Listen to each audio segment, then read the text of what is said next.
आजा समाज रानी कोरा में हंस के लागल बयागे बूता द बरस के।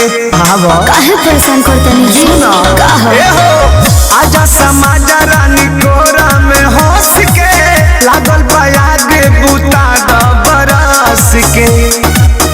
तोहर मारे जवानी उफानी रानी नहीं दहिया रोगर के करी पानी पानी राजा लइका बने राजा लइका बने। नहीं दहिया रोगर के करी पानी पानी राजा लइका बने राजा लइका बने। बोझल करी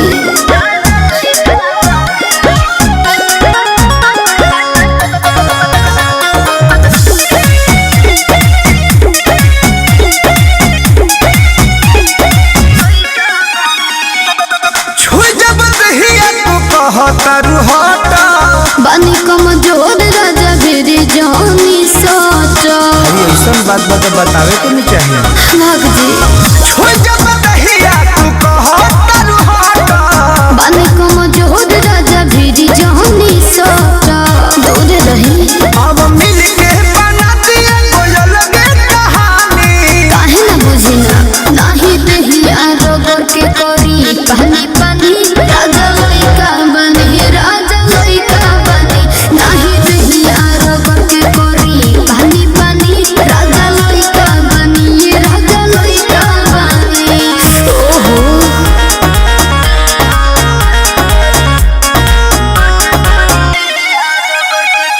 म्यूजिक बाय आर्या शर्मा।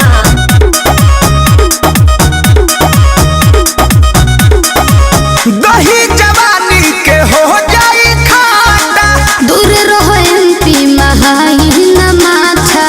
केहू ना पूछे बुझाई अरे दही जवानी के हो जाई खाटा दूर रहो जेपी महाई न माथा। बुझला आज नखरा न कहरा मैनेज कर रानी। एह जी नहीं दहिया रोगर के करी पानी पानी राजा लइका बनिए राजा लइका बनी।